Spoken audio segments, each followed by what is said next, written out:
안녕하세요. 경제를 말하다입니다. 삼성전자가 세계 최초로 HKMG 공법을 활용한 고용량 DDR5 DRAM 개발에 성공을 했습니다. DDR5는 전작 DDR4의 배 이상의 성능을 보이는 차세대 DRAM 규격입니다. 향후 데이터 전송 속도가 7200Mbps까지 향상될 전망입니다.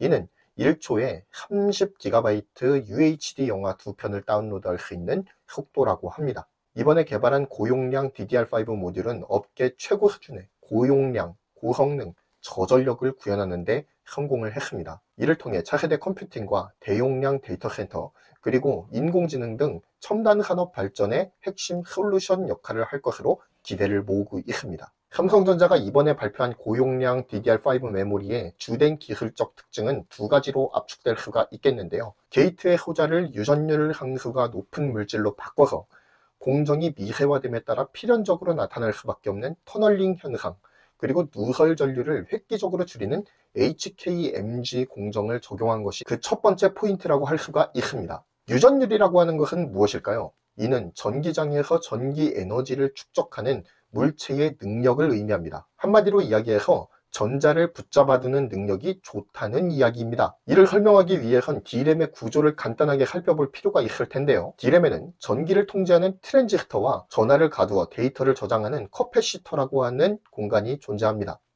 D램은 커패시터에 데이터를 저장해 놓았다가 CPU가 정보를 필요로 할 때 커패시터에 저장된 데이터를 CPU로 전송을 해서 연산을 돕는 기능을 수행합니다. 즉, D램에게 있어서 가장 중요한 능력은 생성된 데이터를 커패시터에 얼마나 잘 붙잡아 놓을 수 있느냐겠죠. 그런데 반도체가 고성능을 요구하면서 반도체 소자의 크기가 점점 줄어들게 되죠.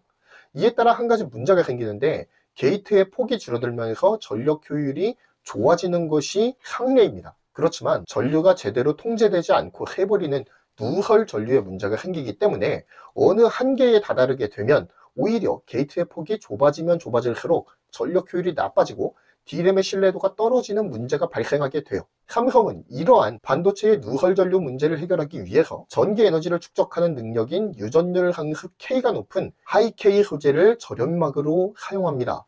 그리고 게이트를 하이-K 물질 절연막과 함께 사용하기에 적합한 메탈 게이트로 바꿔요. 이를 통해 누설 전류를 줄이고 저전력으로 효과적인 반도체 성능을 낼 수 있도록 하는 데에 성공합니다.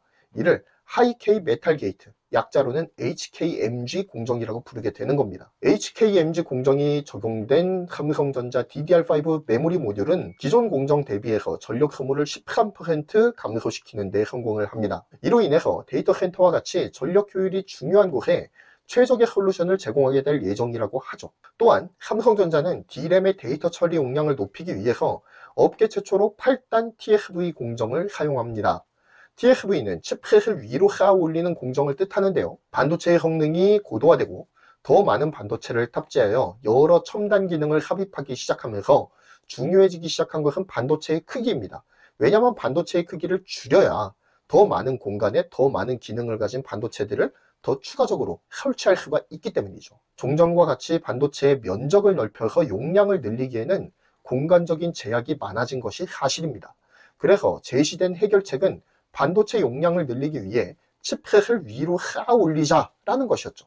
그리고 위로 쌓아 올린 반도체의 데이터 전송 통로를 만들기 위해 쌓아 올린 칩셋에 미세한 구멍을 뚫어서 실리콘 전극으로 연결하는 방법이 고안이 됐는데, 이것이 바로 TSV입니다. 이번에 개발한 DDR5 고용량 D램에는 범용 D램 제품에서는 세계 최초로 8단 TSV 기술이 적용되었습니다. 삼성전자는 고용량 메모리 시장의 확대와 데이터 기반 응용처의 확산에 따라서 16GB 기반의 8단 TSV 기술을 적용해서 DDR5 512GB 모듈을 개발하는 데 성공을 합니다. 한정된 면적의 PCB 기판 위에 최대한 많은 용량의 D램 칩을 촘촘하게 박아서 고용량 D램 모듈을 만드는데요.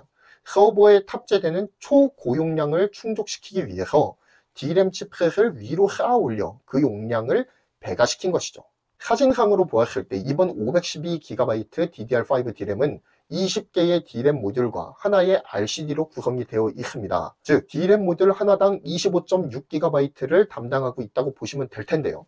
이러한 고용량 D램 모듈을 제공하기 위해서 삼성전자는 3.2기가 D램 칩셋 8개를 위로 쌓아 올려서 하나의 D램 모듈을 만들고, 이러한 D램 모듈 20개를 하나의 D램 패키지 PCB에 박아서 512GB DDR5 D램을 구현해내는 데에 성공을 했습니다. 삼성전자는 HKMG 공정과 8단 TSV 공정이 적용된 고용량 DDR5 메모리를 차세대 컴퓨팅 시장의 고객 수요에 따라서 적기에 상용화할 계획을 잡고 있습니다.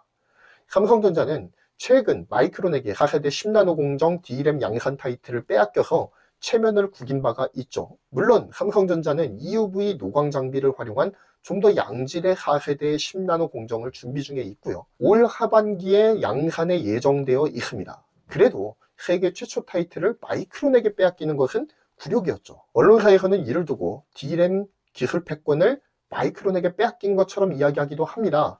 하지만 이번 HKMG DDR5 D램의 개발로 인해서 삼성전자는 D램 업계에서 기술적 우위에 서 있음을 다시 한번 입증했다고 보여지고요. 이러한 기술적 우위를 과시함을 통해서 삼성전자는 마이크론에게 잠시 빼앗겼다고 여겨졌던 시장의 헤게모니를 자신의 방향으로 다시 한번 깔끔하게 돌려놓았다라고 평가할 수가 있겠습니다. 메모리 반도체 제조 기술력에서만큼은 삼성전자를 따라올 업체가 없어 보입니다. 아직까지는 말이죠. 앞으로도 시장의 리더로서 앞선 기술력과 뛰어난 양산력을 바탕으로 해서 유감없이 그 실력을 발휘하는 그런 삼성전자가 되기를 바랍니다. 감사합니다. 이상 경제를 말하다였습니다. 구독, 좋아요, 알림 설정 부탁드리겠습니다. 감사합니다.